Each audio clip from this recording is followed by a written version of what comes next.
안녕하세요. 26개월 애교가 넘치는 딸아이를 혼자 키우고 있는 돌싱이랍니다. 저는 너무너무 외롭게 자랐습니다. 부모님은 이혼을 하지 않은 채, 아니, 차라리 이혼을 하셨으면 어디 가서 말하기라도 쉬웠을 텐데, 이혼은 안 하시고, 저를 왜인지 할머니 집에 방치를 하시고, 본인들 인생 살기에 바쁘셨어요.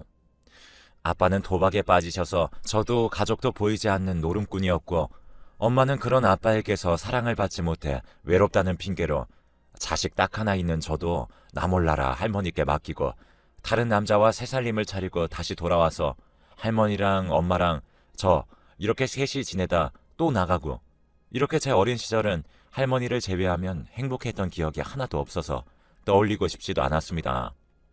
할머니는 그런 제가 얼마나 안쓰러우셨는지 늘 오냐오냐 해주셨어요. 어린 제가 기가 죽을까 그 형편의 예쁜 원피스며 머리띠, 구두에 늘 정성으로 저를 키워주셨습니다. 제가 크면 클수록 할머니도 점점 나이가 드시면서 예전 같지 않다는 게 제 눈에도 보여 어린 마음에 혹시 할머니가 제 곁을 떠날까 매일 무서웠던 그 마음이 아직도 생생하게 기억이 나요. 본인 엄마한테 애를 맡겨두고는 땡전 한 푼도 주지 않았던 엄마라는 사람. 그래서 저 하나 반듯하게 잘 키우려고 저희 할머니 진짜 고생 많이 하셨습니다. 할머니가 하는 일들을 제가 도울 수 있는 건 저도 도우려고 했고, 집에 왔는데 할머니가 안 계시면 고사리 손으로 할머니 밥 차려줘야지 싶어 냉장고에 있는 반찬도 꺼내보고 계란 후라이도 해서 할머니가 오시길 기다렸다 소박한 저녁도 먹고 그렇게 살았어요. 제가 고등학교 때 할머니가 하늘로 가버리셔서 딱 제 행복은 여기서 멈춰버렸습니다. 할머니가 돌아가시고 갑자기 엄마라는 사람은 오열을 하고 가슴을 치더군요. 엄마, 나 진짜 효도 한번 못 해드렸는데 이렇게 가면 나 어떻게 살라고 가버렸어. 엄마, 죄송해서 어떻게 나? 시끄러워. 울지 말고 나가줘. 울 자격도 없어, 엄마는. 그래, 맞아. 엄마는 올 자격도 없어. 자격이 없어. 그런데 어떻게 한 번을 효도도 못했는데 저렇게 가버리시면 죄송해서 나 어떡하면 좋니? 기회는 많았어. 엄마가 제대로 못한 거지. 이미 늦었고 평생 할머니한테 죄스러운 마음으로 살아. 이제서야 눈물 콧물 다 빼면서 우는 엄마의 모습은 진짜 못 봐줄 지경이었어요. 할머니를 보내드리고 마음이 참 많이 아팠지만 할머니랑 살면서 어느 순간부터는 할머니랑 이별의 준비를 미리 해야겠다 이런 생각을 했던 터라 제가 더 클 때까지 할머니가 곁을 지켜주지 못할 것 같다는 생각이 들어서 제 나름대로 할머니를 보살피고 최대한 해드릴 수 있는 걸 해드리면서 할머니가 돌아가기 직전까지는 그렇게 해드려서 그런지 조금은 견뎌낼 수 있었습니다. 그렇게 할머니랑 살던 그 집에서 홀로 살아가고 있었는데 엄마랑 낯선 남자가 같이 집으로 찾아왔어요. 수민아, 인사해. 엄마랑 살 아저씨야. 네가 수민이구나. 예쁘장하게 생겼네. 안녕.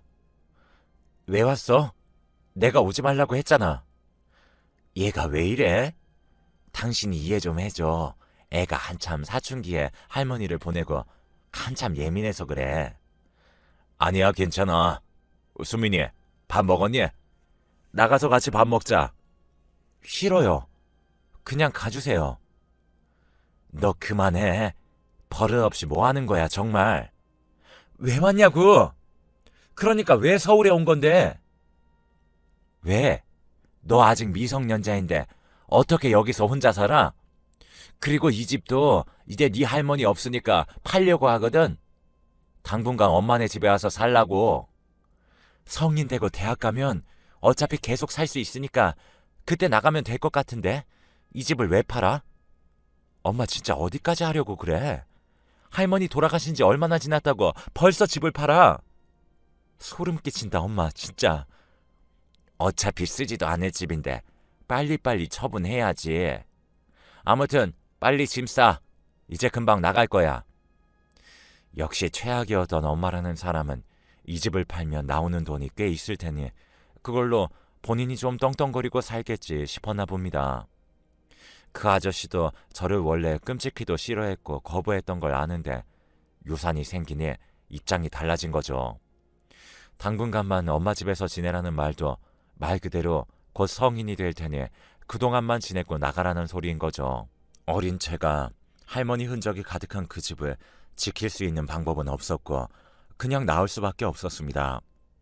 사실 할머니께서 저에게 남겨주신 게 있어요. 그 돈을 보고 며칠을 부여잡고 울었는지 모르겠는데 통장과 그 안에 고이 적혀있던 편지 한 장에는 수민아, 이거 비밀번호 3790 이거다. 내가 죽으면 네 엄마가 너 안 챙겨줄 거야. 이걸로 작은 집 구해서 살아. 내 손녀딸 수민아, 할머니가 오래 함께 못해줘서 미안하다.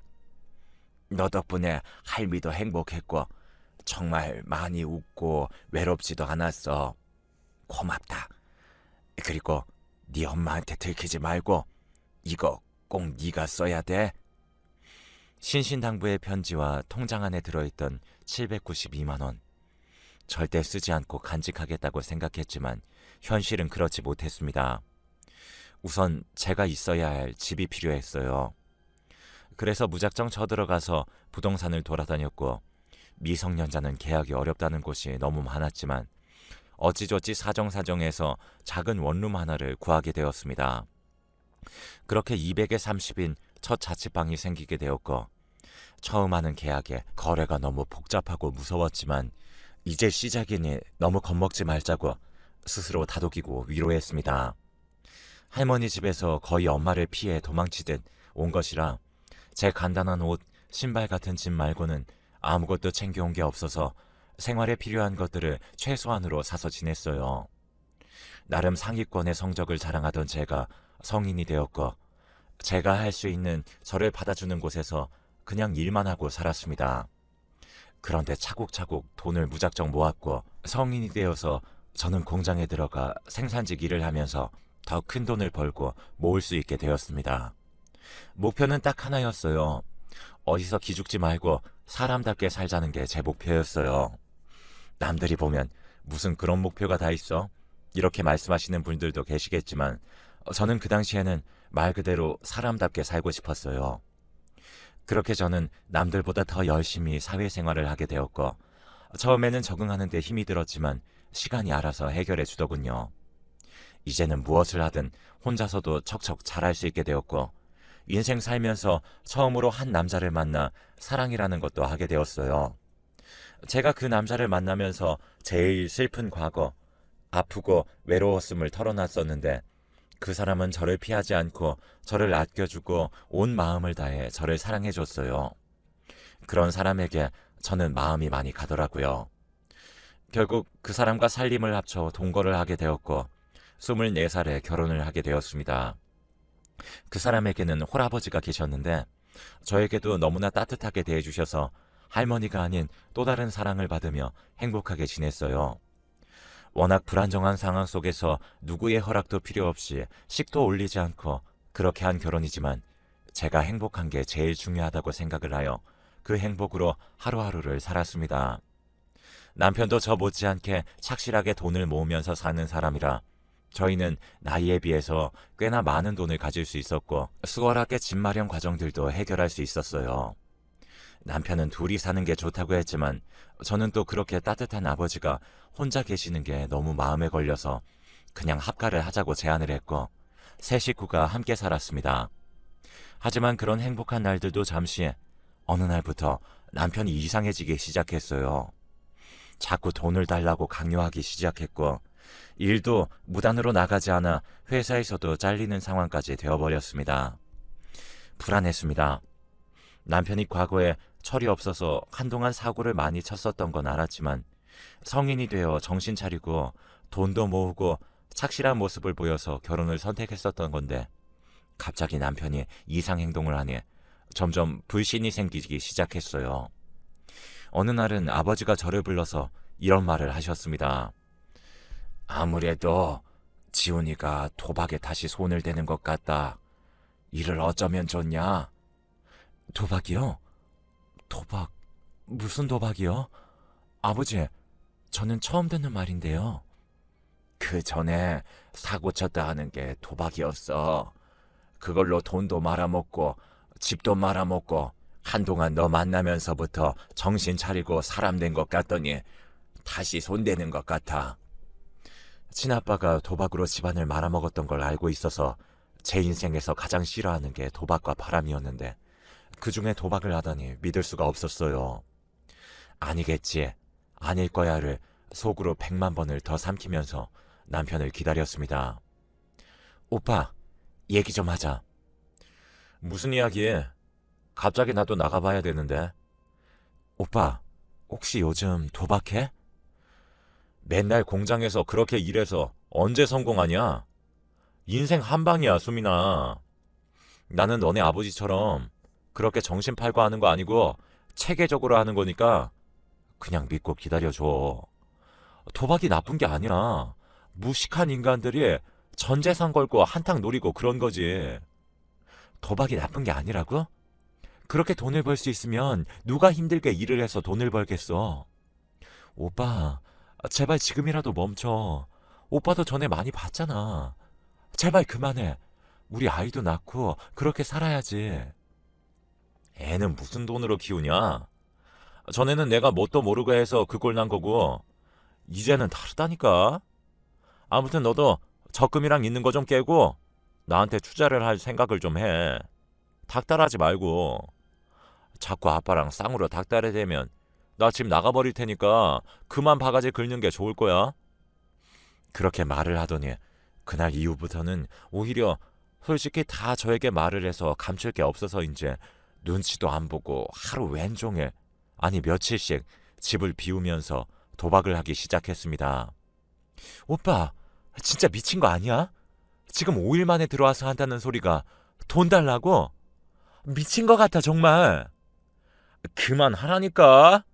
아이 진짜. 돈 좀 달라고. 그게 있어야 이런 것도 다시 따올 수 있다니까. 너는 왜 이렇게 말귀를 못 알아먹어? 본인 수준에서 쓸 수 있는 돈을 다 쓰고 나니 이제 저를 닥달하기 시작했고, 제가 잠깐 집을 비운 사이 제가 여태 모은 제 돈을 다 들고 도박장으로 가더군요. 결국 그것마저도 돈을 다 잃었는지 마트에서 소주 5병을 사들고 와서는 혼자 안주도 없이 술을 마시기 시작하였습니다. 오빠 진짜 미쳤어? 그 돈이 어떤 돈인데? 정말 어떤 돈인데? 그거 지금 다 날린 거야? 사람이야. 정말 왜 그랬어? 언제까지 이럴 건데? 이제 우리 뭐 먹고 살아? 아 진짜 그거 얼마나 된다고? 내가 알아서 한다니까? 나도 이렇게 살고 싶어서 그런 줄 알아? 우리 집에 재산이 있냐? 아니면 너네 집에 돈이 있냐? 너 니네 엄마한테도 버림받았잖아. 어떻게 두 집구석 중에 한 군데라도 멀쩡한 데가 없어? 그러면서 술에 취하기 시작하면 집을 부수는 건 기본이고 손찌검을 하기도 했어요. 그걸 아버지가 막으시다가 크게 다치시기도 하고, 이렇게 살다가는 죽겠다는 생각도 들어서 결국 저는 이혼을 결심하게 됐습니다. 웃기고 슬펐던 건 남편하고 사이가 안 좋았을 뿐이지 시아버지랑 저는 정말 친부녀 사이라고 해도 믿을 만큼 서로를 위해주고 서로 버팀목이 되어주면서 지내왔어요.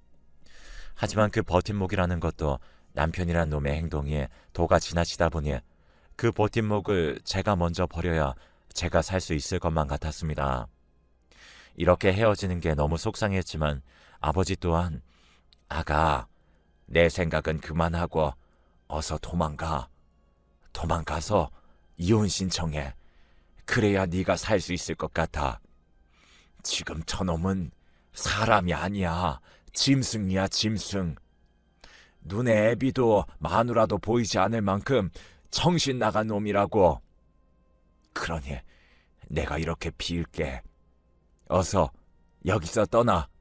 그리고 가서 새 인생을 살도록 해라. 이렇게 말씀하셨습니다. 결국 저는 남편을 더 이상 감당할 수가 없어서 시아버지 말씀대로 도망을 가서 이혼 소송을 진행하였고 3개월 만에 완전히 갈라설 수 있게 되었습니다. 하지만 남편하고는 남남이 될 뿐이지 시아버지하고는 예전처럼 지냈습니다. 시아버지와 따로 만나서 식사도 같이 했고 아버지는 따로 저희 집에 오셔서 종종 식사 챙겨드리고 그렇게 지냈습니다. 이제 다시 새 출발하고 나도 잘 살아보자, 다시 시작하자라는 마음이었는데 임신 사실을 알게 되었고 딱 언제인지 알겠더라고요. 정말 원치 않았던 그 시간에 딱 그날 이런 결과를 불러오다니 절망적이었습니다. 그런데 한편으론 이 아이를 정말 잘 보듬어서 잘 키워서 나와 평생을 함께 할 수 있겠다 싶었어요. 아버지께는 말씀을 드렸고 기쁨의 눈물과 속상함이 더해져 한참을 오열하시더라고요. 이거 절대 애비한테는 말하지 말아라. 지금은 너 안정이 필요한데 임신 사실을 알면 어떻게 달려들지 모르니까 절대 비밀로 해야 한다. 알겠지? 네, 아버지. 저도 그렇게 생각해요. 오빠는 절대로 모르게 아이를 지켜야 할 것 같아요. 아버지는 홀몸도 아닌데 혼자인 저를 걱정해 주시면서 과일부터 시작해서 이것저것 사다 주시고 저를 정말 매일같이 챙겨주셨습니다. 그렇게 무사히 10달 동안 아이를 품고 출산을 했고 그 서럽고 무서운 시간을 아버지가 다 지켜주셨습니다. 문득 출산을 앞두고 엄마가 생각나서 수소문 끝에 연락을 해보긴 했어요. 엄마, 나 수민이야. 어디서 뭐하고 살아? 너 나랑 영 끄는 거 아니야? 왜 궁금한데? 아니 그냥 사실 나 아이를 가졌거든. 이제 곧 출산하는데 괜히 엄마가 보고 싶더라고. 그렇게 싫고 미웠던 엄마인데 엄마도 나 이렇게 품고 낳았겠다 싶고. 너는 나쁜 딸이야. 그렇게 도망가고 엄마가 어땠는 줄 알아? 내가 아무리 너한테 못난 엄마라지만 네가 어디에서 사는지 죽었는지도 모르고 살았던 엄마 심정을 알아? 엄마가 너무 싫었어. 미안해. 엄마는 네가 말한 대로 독하디 독한 여자잖아. 어디서든 잘 살아. 걱정하지 마. 너나 잘 살아. 잘 살고 있는 거야? 몸은 어때? 너 가졌을 때 입덧이 그렇게 심해서 고생했는데. 나도 입덧이 너무 심해서 힘들었는데 막달이라 뭐 힘든 거 말고는 괜찮아. 엄마, 나 애 낳고 한번 보러 와. 출산할 때 그렇게 보고 싶던 엄마지만 따로 연락을 하진 않았어요. 문득 그리웠던 거지 용서를 한 건 아니었기에 그렇게 아이를 낳고 너무 다행이게도 저를 쏙 빼닮은 아이가 신기하고 경이로웠습니다. 산후조리도 제대로 못한 채 아이랑 씨름을 하면서 많이 울었어요. 제가 너무 서툴러서 아이가 힘들어하는 게 보이고 도움을 청할 곳도 없고 아버지도 잘 모르시고 이때 엄마가 오셔서 많이 도와주셨어요. 아버지도 처음에는 엄마가 극도로 싫어하셨지만 마음을 열고 아버지랑 제가 모녀 같은 사이로 지내는 이 관계를 이해해 주셔서 나름 불행 중 다행인 상황으로 그 속에서 느껴지는 행복함을 느끼며 살게 되었습니다. 수민아, 나 오늘은 가면 안 될 것 같다. 저 자식이 요즘 맨날 어디 그렇게 가냐고 하는데 뭔가 알고 말하는 건지 뭔가 찜찜하다. 집에서 나가지도 않고 날 감시하는 것 같네. 아버지, 저 괜찮으니까 걱정 말고 쉬세요. 무슨 일 있으면 전화 주시고요. 그렇게 아버지는 며칠간 오시지 못했고 혹시라도 전 남편이 제가 출산한 걸 알게 될 것 같아 너무 무서웠어요. 그래도 엄마가 곁을 지켜주셔서 조금은 든든하긴 했어요. 엄마, 이런 상황인데 혹시 오빠가 나 애 낳은 거 알진 않겠지? 갑자기 와서 깽판 칠까봐 조금 무서워. 야, 이수민, 그런 걸로 쫄지 마. 네 엄마가 있잖아. 내가 보통 사람이야? 와서 깽판 치기만 해. 내가 죽여. 그 새끼는 걱정 마. 그렇게 한 일주일을 아버지가 못 오시다가 오셨던 날 오랜만에 뵙게 되어 서로 너무 반가워하고 있는데 갑자기 초인종이 울리더군요. 전 남편의 얼굴이 인터폰 화면에 뜨는 순간 진짜 바닥에 주저앉았습니다. 아버지랑 엄마는 상황 파악을 하시고는 아이랑 저랑 방에 들어가 있으라고 했지만 제가 엄마께 아이를 맡기고 나갔어요. 아이가 놀라지 않게 엄마가 방에서 봐주시고 그 시간 동안 거실에 보이는 아이용품들을 최대한 아버지가 방에 옮겨주시기로 했습니다. 분명 이 사람은 문을 부수고라도 들어올 것을 알기에 최대한의 방어였죠. 여기가 어디라고 찾아왔어? 왜 왔어? 야, 이 방에 누구 있냐? 문 열어. 부수기 전에. 왜 이래 정말? 갑자기 뭐 하는 짓이야? 불쑥 찾아와서. 진짜 뭐 하는 거야? 너 지금 내가 모를 것 같아? 원래 너처럼 부모 없이 큰 애들은 사랑만 주면 상대가 누구라도 다 해볼래 하냐? 아니, 대체 무슨 말을 하는 거야, 오빠? 내 입으로 말하기도 더럽네. 문 열어봐. 안에 누가 있는데. 왜? 쪽팔려? 네가 생각해도 더럽지?